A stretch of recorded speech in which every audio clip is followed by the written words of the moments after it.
Tšau kõigile, kuidas läheb? Mina siis nagu tutvustatud Veebel Fedorits, teenistusstaaži on 12 aastat, ehk olen vormi natuke kauem kandnud kui eelkõneleja. Millega praegu tegelen on siis suures pildis väljaõppe planeerimine, ehk siis natukene puutun kokku teie tulevaste tegevustega, ehk määram teile erinevaid õppekohti ja kõik, mis sellega kaasa käib. Ma nüüd testin selle agregaadi ära. Väga hästi. Millest räägime?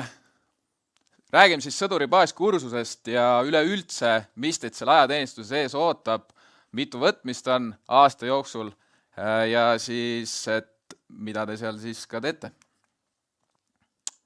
Ehk siis väljaõppetsükkel, sõduri baaskursus, mis teid võib-olla kõige rohkem kõnetab esialgu, ehk te tahaksite teada, mis te selle alguses hirmsasti tegema hakkate. Kõik asjad, mis te teete, on väga lahedad ja toredad. Sellepärast ei pea üldse muretsema, keegi viga ei saa, kõik on hästi, kõik läheb kenasti. Ja võimalikud ametikohad, nagu siin eelnevalt juba ka räägiti, siis on olemas erinevaid ametikohti. Lihtsalt küsimus nüüd, ütleme selle kutse valikul on võib-olla see, et kui te tahate kokaks saada, siis te valite 8 kuud, aga kui te tahate olla masterchef, siis te võiksite valida selle 11 kuu eriala, kus te siis saate juba minna seda kööki juhtima. 3 kutsumist aastas siis. Eks meil on jaanuarikutse, mis siis alustab jaanuarikuus, kus siis suures pildis nendest inimestest, kes jaanuaris lähevad, siis ütleme, tänase seisuga me väga palju enam jaanuarikutset ei tahaks võtta, aga me seda siiski teeme. Mis seal ees ootamas on siis sõduri baaskursus, millest me hiljem siis räägime, see on kõigil ühesugune ning lisaks saab seal siis õppida kas siis juhiks, ehk siis läbida noorema allaohvitseride kursus või siis autojuhiks õppida. Ja hiljem siis teie suurem teenistus võib siis olla kas mingi üksuse väljaõpetaja, ehk siis näiteks juulikutse ehk siis suvise SPK õpetamine, ehk teie ülesanne ongi nendega kaasas käia, näidata, teha, kuidas, mis õpetate, näitate ja pahandate vajadusel. Aga pahandada ei ole vaja, sest kõik on nii tublid. Või siis olete autojuht ja täidate siis mis iganes ülesanded, et oleks vaja need samad suvised noormehed ja tütarlapsed transportida punktist A punkti B, vaadata, neil kõik oleks hästi ja jõuaks turvaliselt kohale. See on suvine võtmine, mis siis algab juuli keskel enam-vähem ja sealt siis kooruks välja meil ka juhid, ehk siis on see reservarmee, kellele me neid isikuid koolitame, siis nende üksuste juhid ja nende üksuste autojuhid. Ja siin võib-olla eelnevale kõnelejale nii-öelda öeldes, siis mina olen elus näinud ühte autojuhti, kes oli naisterahvas, et C-kategooria ta sai. Et kui te väga tahate, siis tegelikult on see võimalik. Ehk siis suvine kutse kas allüksusjuht või autojuht.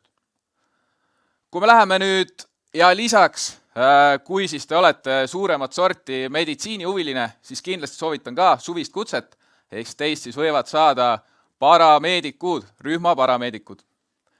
Jah, küll sügisese kutsega on võimalik, et te olete mingi parameedik, laskur, mis iganes, aga siis teil on selline hästi väike meditsiinivahendite komplekt, millega te ringi liigute, aga kui te tulete suvel ja teete oma meditsiini asjad ära, siis teil on hästi suur ja vägev seljakott, kus on hästi palju lahedaid asju, millega saab inimesi aidata.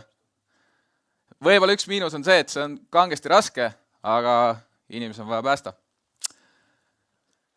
Ja sügisene kutse, siis sealt me pigem otsime siis sõdur isikkoosseisu, kus te siis saate olla mingi eriala spetsialist, ehk siis teist ei tule juhti, vaid näiteks, nagu ma eelnevalt tõin näite, et te tahate olla kokk või siis te oletegi õppinud kuskil mingisugust söögi tegemist, siis teist võib saada väliköögi näiteks kokk. Ehk teie valate seda, mida juulikutsest tulnud masterchef teile siis ütleb sinna kompoti sisse. Ja kindlasti, kui te kokaharidusega tulete, siis peate arvestama, et seal on vaja teha suurusjärk 600 inimesel süüa, et seal päris...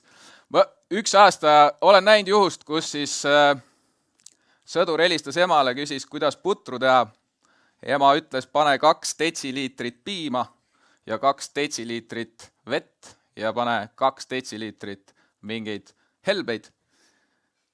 Sõdur mõtles, okei, aga kuidas ma seda 600 mehele teen? Ehk siis kindlasti väga suur, vägev kogemus. Ehk siis lühidalt kokkuvõttes, kui tahate olla juht või siis, ütleme juht, siis juulikutse soovitus, kui tahate olla lihtsalt tore ja lahe inimene, kes aitab nendel juhtidel kogu ülesannet täita, siis soovitan sügisest kutset. Sügisene kutse 8 kuud ja suvine 11 kuud.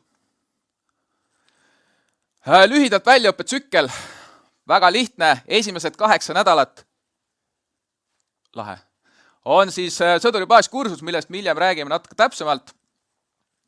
Kui ma silma nägema nii hea ei ole, siis ma vaatan ka siit. Siis pärast SBK lõpetamist on teil siis võimalus minna kas, nagu juba öeldud, allohvitseriks õppima või siis autojuhisuund valida. Nädalad on näha, palju mis väljaõppe käib. Ja selle protsessi käigus mingi hetk liituvad teiega siis sinna väeossa ka 8 kuu võitlejad, kellel hakkab siis paralleelselt teie siis juhiõpingute või siis autojuhi õpingute kõrvalt siis sõduri baaskursus. Need lõppevad enam-vähem üheaegselt ja toimub siis juba lõimumine, ehk siis saavad üksuse juhid ja sõdurid kokku, autojuhid, juhid ja sõdurid, ja siis toimub erialakursus vastavalt siis sellele, millise väeosa te valite ja mis eriala te olete tahtnud endale omandada. Eks neid erialasid on väga palju, ei hakkagi neid ette lugema, kindlasti tasub tutvuda erinevate väeosade siis infoblankettidega. Kindlasti kõige suurem mõjutaja on sõbrad-tuttavad, küsige, uurige, kes kus käinud on. Elu on näidanud, et see, kus on sõber käinud, sinna ka lähete teie. Aga kindlasti tutvuge teiste versioonidega. Kui erialakursus on läbi, ehk siis on meil olnud seal juba ka aastavahetus ja tore jõuluaeg, mille te saate, ütleme 89,93% mõistes ilmselt kodus veeta. Mõni võib-olla peab vahest arvaga jääma sinna väeossa, aga seal on ka hästi tore, seal tehakse suur pidusöömaaeg ja kõik jutud. Et sellega probleemi ei ole, lastakse saluiti ja väga lahe. Ja siis, kui erialakursus uue aasta esimestel nädalatel hakkab otsa saama, siis tuleb selline suur vägev allüksuse kursus, kus siis õpitakse kogu tegevust, kogu isikkoosseisuga, pannakse nüüd kõik need 600 inimest kokku või rohkem või vähem. Ja nemad hakkavad seda ühte asja ajama. Eks igaüks teeb oma ülesannet ja siis nii see läheb. Ja lõpueksam kindlasti siis kevadtorm või siis siil, sõltuvalt aastast. Ja seal siis on ka hästi lahe ja tore ja kihvt. Et ei pea muretsema. Kõik läheb hästi. Küsimusi praegu äkki selle huvitava koha kohta, selle toreda osa kohta.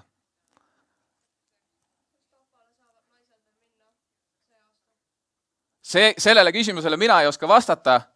Sellepärast, et seda määrangut teeb siis meie eelnevad kõnelejad ehk siis Kaitseressursside Amet.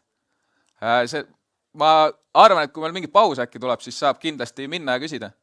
Et leidke siis need prouad üles ja saate kindlasti teada. Vabandust, ma pean teid kahjuks katkestama. Pange oma küsimus kirja ja kui ma olen jutu lõpetanud, siis palun küsige. Minu paha. Lähme siis edasi. Sõduri baaskursus tutvustan hästi kiiresti, jah, siin aeg päris peale. Siin slaidil väike vimka peal. Ärge pange tähele, sõduri baaskursus kestab nüüd seest 8 nädalat. Esimene nädal siin ees oleks siis 0 nädal, kus siis suures pildis toimub selline saabumine ja igasugused asjaajamised. Eks kui te tulete, siis on seal vaja hästi palju ankeete täita, arsti juures käia, hambaarsti juures käia, mis iganes kõik maailma protseduurid, mis on vaja teha, tuleb ära teha. Ja see toimub seal 0 nädalal. Siis 0 nädalal toimub ka kohe teil see lahe, tore avatud uste päev, kus siis teie sõbrad, tuttavad, isad, emad, poissõbrad, tüdruksõbrad, kõik saavad külla tulla. Ja nii on. Siis esimene nädal üldjuhul pannakse kõige rohkem rõhku siis laske väljaõppele, eks relvaõppele. Küll aga laskma kohe ei minda, aga relv siis tuleb selgeks saada, lisaks seadusandlus. Ja mis võib-olla teie jaoks väga põnev saate ise lugeda, mis toimub, on siis see, et 3. nädalal või siis ütleme, siis kui me 0 nädal sisse arvestame, siis 4. nädal, siis saab juba metsa minna mitmeks päevaks, ööseks ka. See on eriti lahe. Loomi on hästi palju metsas. Ja mis veel teie jaoks väga põnev on see, et ka 5. nädalal saab siis metsa minna. see on ka hästi tore. Õpite hästi palju erinevaid sõdurioskusi, orienteerumist, ma ei tea, meditsiini algtasemel ja väga tore on. Ja 3. metsalaager veel, see on ka hästi lahe. Seal saab ka 4 päeva olla. Teeme kiiret arvutust 3 ööd. See on tore. Ja kõige tähtsam asi teie jaoks kindlasti, mis minu ajal oli natuke teistmoodi, oli see, et mina olin 10 nädalat sõduribaaskursusel ja välja kordagi ei saanud. Olime seal ja nii oli. Siis teie jaoks vähemalt 2 väljaluba on siis garanteeritud ja minust järgnev kõneleja siis võib ka tuua näiteid, kuidas tegelikult peaaegu iga nädalavahetus on võimalik välja saada, kui te olete hästi tubli, võidate erinevaid võistlusi ja olete väga vinks-vonks.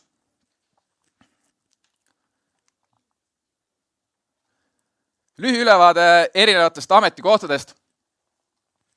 Eelnevalt tegelikult juba rääkisin, et teil on võimalus siis 11 kuu ajateenistuse läbimisel saada mingi üksus ülemaks, kas siis mingi väiksema pundi põhininaksena või siis mingi suurema pundi, eks kas jaoülemaks või rühmaülemaks või siis patarülema abiks, eks kui väga lihtsalt rääkida, siis 9 inimest, keda juhtida, 30 inimest, keda juhtida ja siis 110 inimest, keda juhtida. Ja lisaks, mis on veel 8 ja 11 kuu erinevus, on see, et ainult 11 kuu teenistusel saab autojuhilube. 8 kuu sõdurite puhul olen näinud erandeid, väga harva, aga siiski. Ja mis ametikohti võimalik sõltuvalt siis väeosa valikust, näiteks pioneeripataljonis võib test saada kopajuht, lõhkeainega tegeleja, mis iganes vägevaid asju pioneerid teevad, kaevaja ja väga tore, õhutõrjes näiteks võib test saada tulejuht, vaatate radari pilti, näiteks annate infot allapoole, siis olete Mistrali ehk õhutõrjeraketi inimene, kes siis vajutab päästikule ja midagi hakkab võib-olla õhust alla kukkuma. Ja valikud on väga palju tagalapataljonis, erinevad tagala-alad, köögid, meditsiin, remondid ja nii edasi. Et valikuid on tohutult, seal vaadake, mida tahate. Eks, nagu ma ütlesin, soovitan vaadake siis erinevate väeosade tutvustavaid brossüüre. Siis tegevväelaseks saamine võib-olla lihtsalt oleks vaja nii palju ära mainida, et selleks, et tegevväelaseks saada, oleks vaja ajateenistus läbida ja siis on kõik teed valla igas suunas. Sinna, mida tahate, sinna võetakse.